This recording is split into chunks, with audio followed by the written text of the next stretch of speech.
I don't know a lot about motorhomes, but I do know two things. It's a home and it's got a motor. Today, we're in Moab with the Moab off-road expedition vehicle. This is a motorhome on steroids, but I think it deserves better treatment. So let's take it up top and get a better view.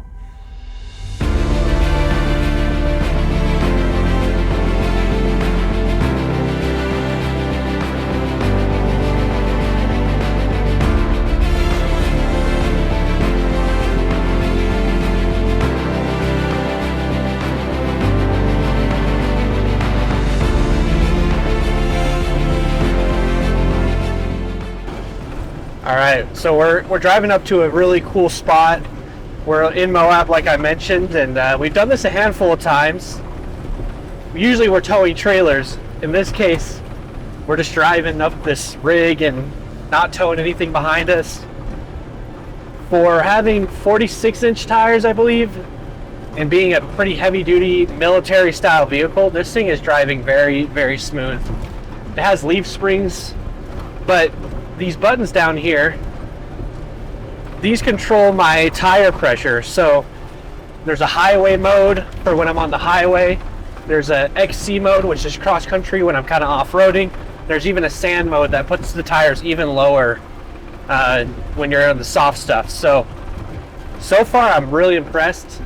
Most of what I have to say is this is really fun. This is a fun vehicle to drive, super capable. It turns really well. We've had some sharp turns, as you saw in the drone footage, and it just handles amazing. And just to give some facts about the motor part, I talked about how I only know a couple things about motorhomes.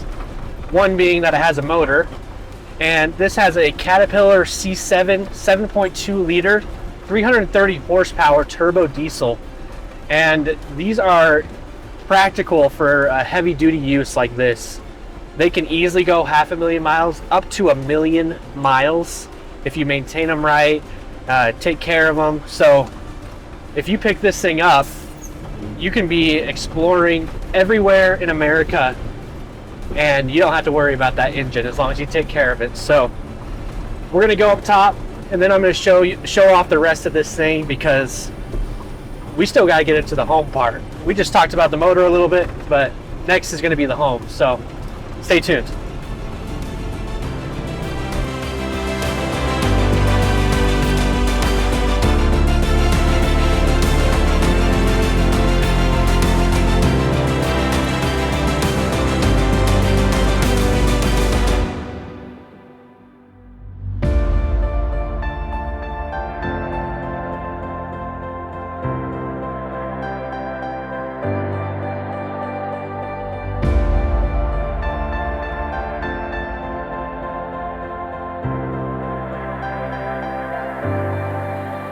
So we made it. We're here in Moab with the Moab. This thing drove great all the way up here. We're on top of kind of a cliff right now, but I just want to walk you around the outside a little bit, but then we're going to get into the home part of Motorhome, which is really kind of the reason why you buy one of these is so you can be comfortable while you're going anywhere you want to go. So first I want to show off this because this is really cool.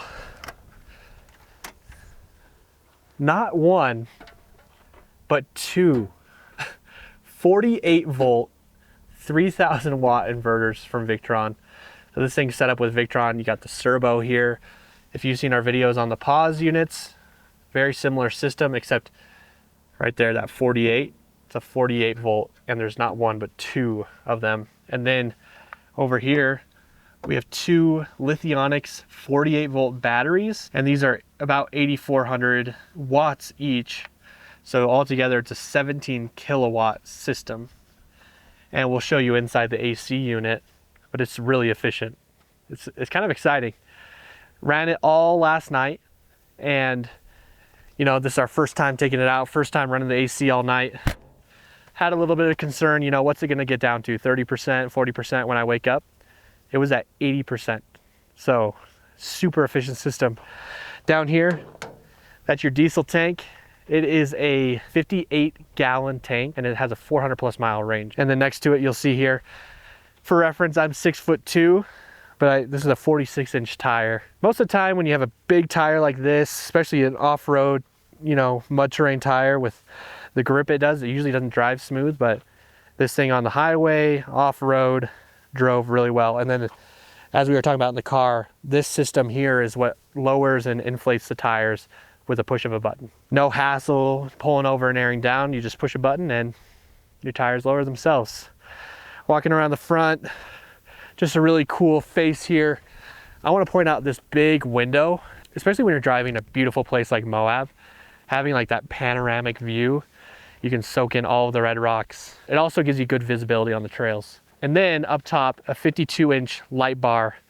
So when you're on the trails at night, flip that on, you can light up the whole trail. Coming around, this is where you come in. Some of your components are down here.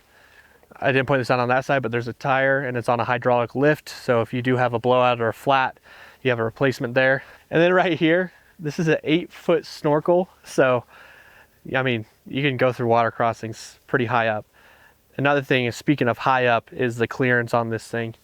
This is probably your lowest point here, but a lot of your body and stuff is above the tank. And these are not 1, not 2, but 3 air compressors. Just overkill, but in the best way. This has a water tank behind it. So speaking of water, it has 2 75-gallon freshwater tanks for 150 gallons of fresh water. We don't have a rig with that much fresh water. That's actually double what you usually see. So off-grid capability is amazing. On each side, you do have these little storage boxes here. So these have a seal on them as well, and you can store any gear there. In the rear, I'll show you where kind of your main storage area is. This is also a water tank. It has 40 gallons of black water and 30 gallons of gray. So back here, I already have this open. You got a light, but this is kind of can be your toolbox and charging area, because there is a 120 volt outlet here. So you can plug gear in, let it charge up. You have a outdoor shower as well, so you can spray off. That's your water heater, and you can see all of your tanks, all of your water lines are above the floor, and they're heated and insulated. This thing, as far as we're aware, is a Four Seasons. Is it a camper, or is it, what is it? It's a rig. So some people call it a Unimog style, military vehicle style, global expedition vehicle, kind of in that category. But yeah, this thing's a good Four Seasons, all your water tanks and your water lines. And I love how there's shutoffs for each component and it's labeled. So if you do have a leak, heaven forbid, you can come here and shut off that exact line without sacrificing the rest of your water. So that is cool. Little garage, and gives you access to some things you're gonna want. And I like the simplicity of the decals, but I love Moab. If you've been watching our channel, you know Moab is one of our favorite spots. And so when we got the opportunity to carry these, we knew what had to be the first place to go, Moab. We're driving it back from Colorado Springs, drove about 6 hours yesterday, and it just happened to be on the way home. So why not stop? This is also a water tank and access to that. And then, just forgot to point this out, but this is also a similar storage box just on this side. So you do have some outside storage, access to your components, your tanks, your water lines, a garage in the back. So that's some of the exterior features. It's about 100 degrees out. I think it's gonna get up to 103. So let's head into the home. We've had the AC running since this morning. It's time to see how cold it is in there and show you off the features. Let's go inside. Oh boy, this is cool. This is my first experience with a motorhome. I'm used to travel trailers. I know we carry the most premium off-road, off-grid capable trailers in the market.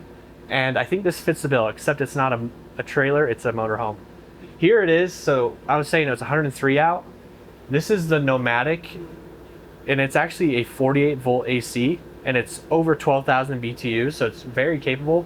Like I said, running all night, throughout the night, not getting any solar or anything, and the battery only dropped 20%. Right now, the total draw is about 130 watts. That's with the solar coming in and everything. And so think about it, 130 watts, 17,000 watts total, or 17 kilowatts. You could run this thing for a long time, especially when you got the sun out. Really efficient being 48 volt, and it feels nice in here. I wish I had a thermometer to tell you what it actually is, but it's probably about 70 degrees in here. So it's doing a great job keeping up. Over here is one of the highlights. So when you walk in the door, to your right is this large dinette booth. I'm a big fan of kind of the U shape.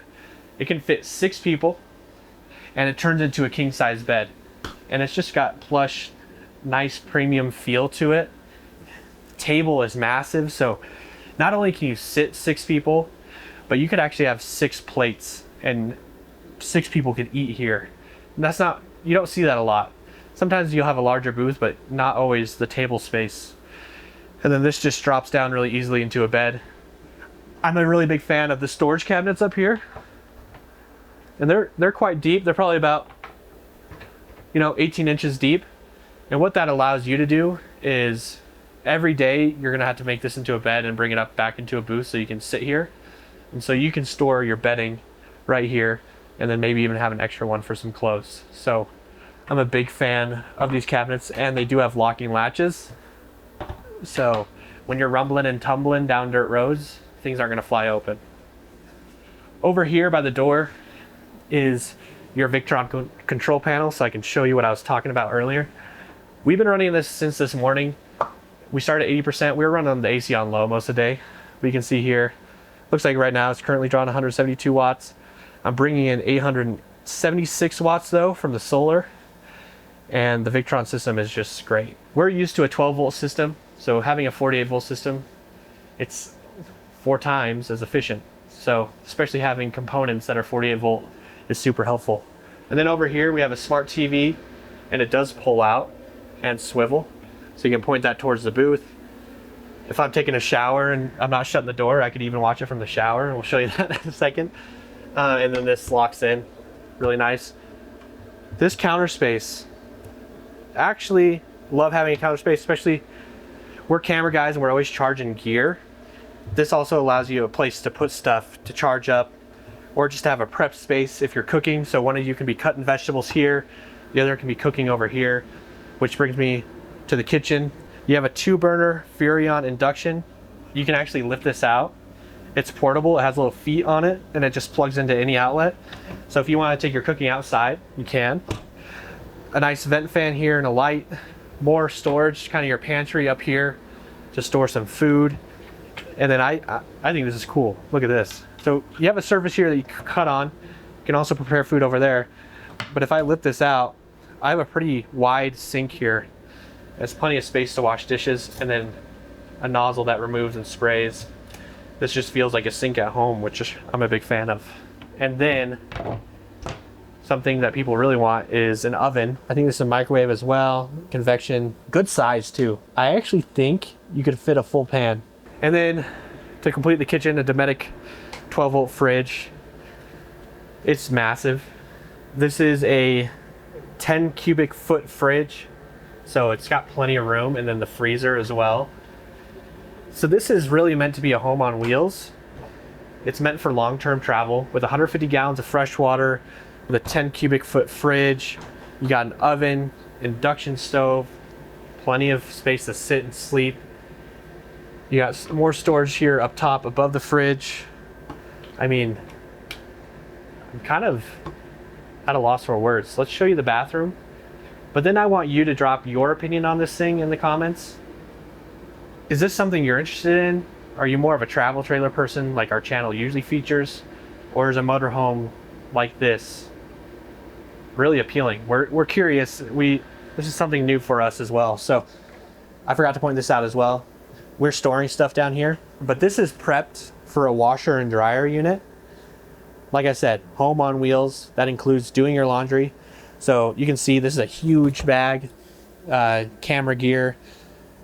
And so this is for a washer and dryer. And then another hanging closet. We're also storing a couple things here, but tons of space. I can do the arm, the Shane arm measurement. So that goes all the way up to here. It looks about 2 feet at least deep. And then the bathroom. This is cool. I like this vanity area. Really nice towel rod here. a nice sink, and if you come around here, this shower, I'm 6'2", 260, big guy, and there's a lot of space here. There's a curtain that goes here. Love having a little place for the shampoo. This can come off as well, and you can spray anywhere. So for a bathroom in a unit like this, this is very spacious, and I like the skylight above. And then flipping around to the other side is your toilet, and this is a black tank. Like I said earlier, it's 40-gallon black tank, but you have plenty of room to do your business, and not to mention a ton of storage in the bathroom area. So this makes it a great long-term travel vehicle. To wrap up, this truly is a motorhome. It has a motor, it feels like a home. It's kind of like a studio luxury apartment on wheels. And the main pro is you're not towing anything. Everything is self-contained and part of the vehicle. So with that said, that's the tour of this unit. Didn't want to get too technical. If I did get too technical, leave me alone. But I want to know, is it overkill? Is it too much? Is it unnecessary? Let us know in the comments below what your thoughts are on something like this, because we're curious and want feedback from you. So thanks for watching. If you want to learn more about these units and other units we carry, go check out our inventory channel. We have an ROA off-road inventory, we'll link below. We're doing multiple videos every week, and they're live from our sales coaches at each store. So you can kind of get a feel for what's in stock at each place and get to know the sales coaches. And as always, subscribe to this channel so you don't miss the next week's video, and we'll see you on the next one.